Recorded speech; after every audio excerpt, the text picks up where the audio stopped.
प्रेक्षकांनो नमस्कार, मी अभिजित दराडे आपलं पॉलिटिकल महाराष्ट्रमध्ये स्वागत करतो। मंडळी, 2014 मध्ये देशात सत्तांतर झालं आणि भारतीय राजकारणात एक नवा अध्याय सुरू झाला। पंतप्रधान नरेंद्र मोदी यांच्या नेतृत्वाखाली भाजपला स्पष्ट बहुमत मिळाल्यानंतर विरोधी राजकारणालाही नवी दिशा शोधावी लागली।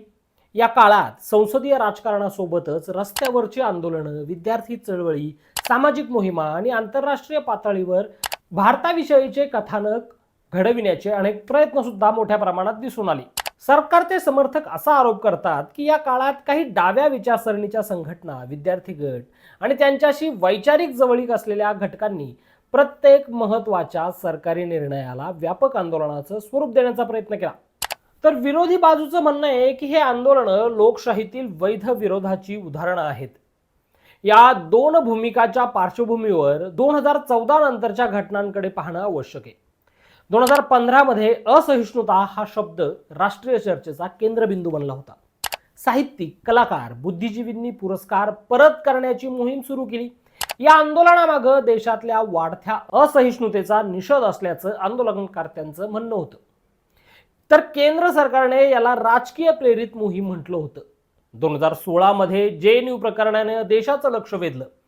विद्यापीठ परिसरातील घोषणाबाजी, देशद्रोहाच्या आरोपांवरील वाद आणि त्यानंतर देशभर झालेली आंदोलनं यामुळे विद्यार्थी राजकारण राष्ट्रीय चर्चेचा विषय बनलं होतं।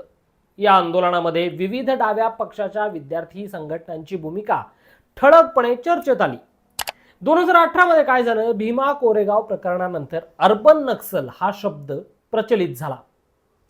तपास यंत्रणांनी काही कार्यकर्त्यांना माओवादी संघटनांशी संबंध असल्याचे आरोप केले, तर संबंधितांनी हे आरोप फेटाळून लावले। या प्रकरणामुळे डावी विचारसरणी, नागरी हक्क आणि राष्ट्रीय सुरक्षिततेबाबत तीव्र वाद निर्माण झाले। 2019 मध्ये नागरिकत्व सुधारणा कायदा अर्थात CAA मंजूर झाल्यानंतर देशभरात आंदोलनाची एकच लाट उसळली। शाहीनबाग हे त्याचं मुख्य प्रतीक ठरलं। आंदोलनकर्त्यांनी हा संविधान आणि नागरिकत्वाचा प्रश्न असल्याचं सांगितलं, तर सरकारने हा कायदा कोणत्याही भारतीय नागरिकाचं नागरिकत्व काढून घेत नसल्याचं स्पष्ट केलं। या आंदोलनात विविध विद्यार्थी, सामाजिक आणि डाव्या विचारसरणीच्या संघटना सहभागी असल्याची चर्चा झाली। 2020 मध्ये दिल्लीतील दंगलींनी आंदोलन आणि हिंसा यातील सीमारेषेबाबत गंभीर प्रश्न निर्माण केले होते। या घटनांबाबत न्यायालयीन प्रक्रिया आणि तपास सुरू राहिले असून विविध पक्षांनी परस्परांवर त्यावर आरोप केले। त्यामुळे या विषयावर अंतिम निष्कर्ष काढणं आता तरी योग्य ठरणार नाहीये। 2020-21 मधील शेतकरी आंदोलन हे स्वतंत्र स्वरूपाचं व्यापक आंदोलन होतं। त्यात अनेक शेतकरी संघटना सहभागी होत्या। सरकारच्या काही समर्थकांनी डाव्या संघटनाचा प्रभावाचा आरोप केला, तर आंदोलनकर्त्यांनी तो नाकारला। त्यामुळे संपूर्ण आंदोलन हे एका विचारसरणीशी जोडणे वस्तुनिष्ठ ठरणार नाही। आता नीट परीक्षा व्यवस्थेतील कथित गैरव्यवहार आणि केंद्रीय शिक्षण मंत्री धर्मेंद्र प्रधान यांच्या राजीनाम्यासाठी CJPच्या नेतृत्वाखाली देशभर आंदोलनं झाली। दिल्लीतील जंतर मंतरवरील या आंदोलनाने नंतर चलो संसद मोर्चाचे स्वरूप घेतले। या आंदोलनादरम्यान पोलीस आणि आंदोलकांमध्ये संघर्ष झाला। लाठीचार्ज, अश्रूधुराचा वापर, अटकसत्र तसेच दिल्लीतील वाहतुकीवर आणि मेट्रो सेवांवर परिणाम झाल्याने हा विषय राष्ट्रीय चर्चेचा केंद्रबिंदू ठरला। या आंदोलनाला विविध विरोधी पक्ष, काही विद्यार्थी संघटना आणि सामाजिक कार्यकर्त्यांनी पाठिंबा दिला। दुसरीकडे सरकारच्या समर्थकांनी या आंदोलनावर टीका करत ते केवळ विद्यार्थ्यांच्या प्रश्नापुरते मर्यादित न राहता व्यापक राजकीय दबाव निर्माण करण्याचं साधन बनल्याचा आरोप केला। आंदोलनकर्त्यांनी मात्र आपला संघर्ष हा परीक्षा व्यवस्थेतील सुधारणा तसेच उत्तरदायित्व आणि पारदर्शकतेसाठी असल्याचं स्पष्ट केलं।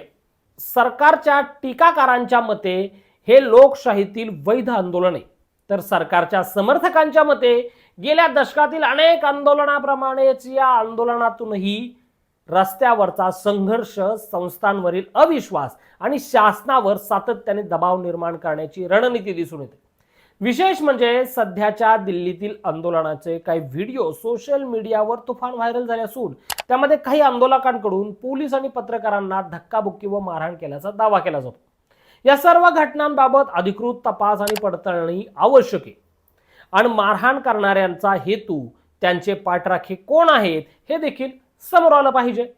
मतभिन्नता स्वीकारण्याऐवजी विरोधकांना ट्रोल करणं, धमकावणं किंवा काही ठिकाणी शारीरिक संघर्षापर्यंत परिस्थिती जाणं हे लोकशाहीसाठी चिंतेची बाब असल्याचं अनेक निरीक्षकांचं मत आहे. त्यामुळे या पार्श्वभूमीवर असहिष्णुतापासून सुरू झालेल्या आंदोलनाचा राजकीय प्रवास तीव्र संघर्षाच्या टप्प्यावर पोहोचल्याचं अनेक राजकीय विश्लेषकांचं मत आहे. खरं तर लोकशाहीमध्ये आंदोलन हा घटनात्मक अधिकार आहे. मात्र शांततापूर्ण आंदोलनं आणि सार्वजनिक जीवन ठप्प करणाऱ्या आंदोलनं तसेच लोकशाहीतील विरोध आणि हिंसक अराजक यामध्ये स्पष्ट फरक आहे. जेव्हा आंदोलनामुळे सामान्य नागरिकांचे दैनंदिन जीवन विस्कळीत होते, सार्वजनिक मालमत्तेचे नुकसान होते किंवा हिंसा घडते, तेव्हा लोकशाहीचा उद्देशच नेमका बाधित होतो. आता भारतीय लोकशाहीची खरी ताकद मतभेदांमध्ये, परंतु मतभेदांचे रूपांतर समाजात कायमस्वरूपी अविश्वास, संघर्ष किंवा अराजक निर्माण करण्याचा प्रयत्न होऊ नये. सरकारवर टीका करणं जितकं आवश्यक आहे तितकंच आंदोलकाचं वस्तुनिष्ठ मूल्यांकन करणं देखील आवश्यक.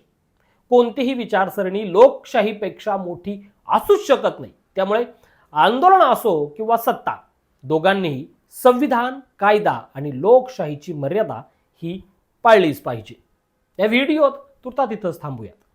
धन्यवाद.